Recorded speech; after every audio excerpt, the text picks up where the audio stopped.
सौतेली माँ एक नई शुरुआत। मैंने बहुत सी हिंदी फिल्मों में देखा है कि सौतेली माँ कभी ममतामयी नहीं हो सकती। हो सकता है कि वो शुरू के कुछ वर्ष प्यार दे, किंतु बाद में वो अपने रंग दिखाने लगती है।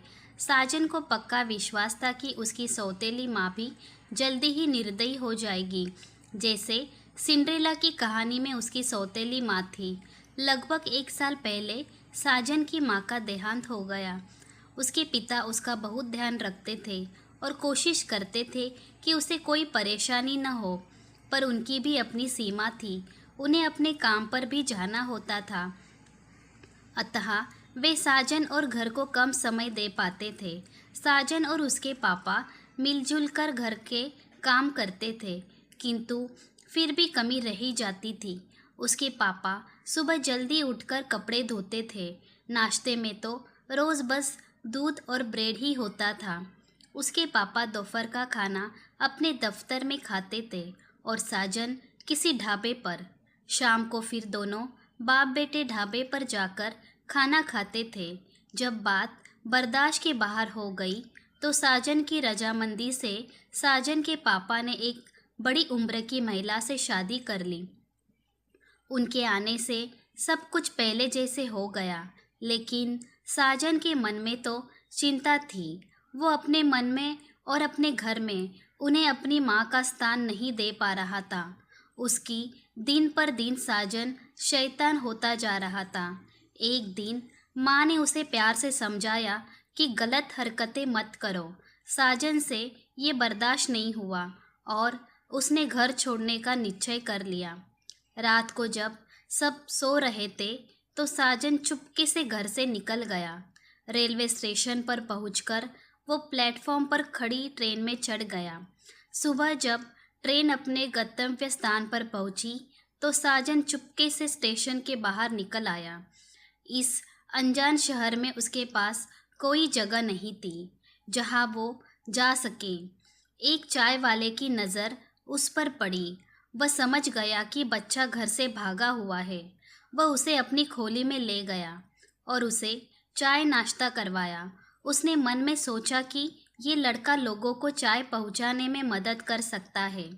चाय वाला साजन से बोला, तुम मेरी खोली में रह सकते हो, तुम्हें खाना भी मिलेगा, लेकिन बदले में तुम्हें चाय की दुकान पर मेरी मदद करनी पड़ेगी। साजन मान गया। पूरा दिन वह दुकानदारों को चाय पहुंचाता था। दोपहर को उसे 2 रोटी और दाल खाने को मिली।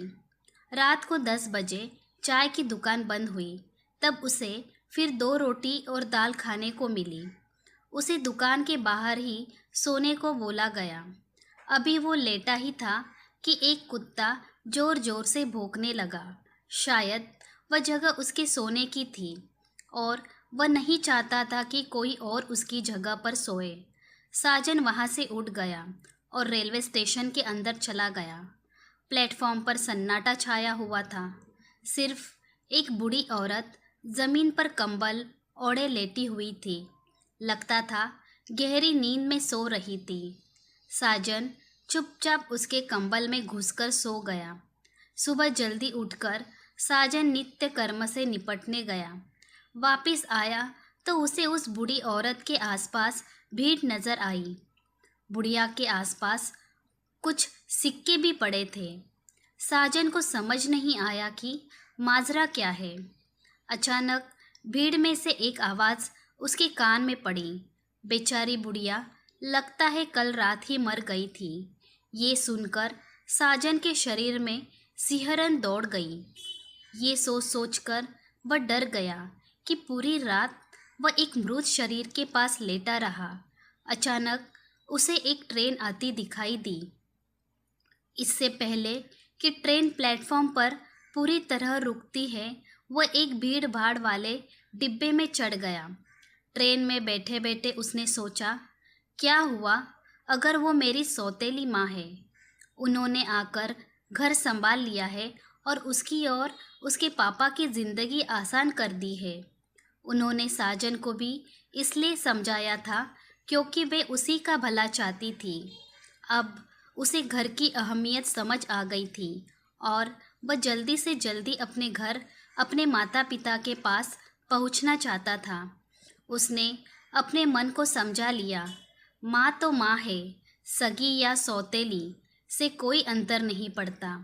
कहानी से ये भी सीखने को मिलता है कि हमें अपने भीतर की आवाज़ को सुनना चाहिए। साजन ने अंततः अपने दिल की सुनी और परिवार की अहमियत को समझा।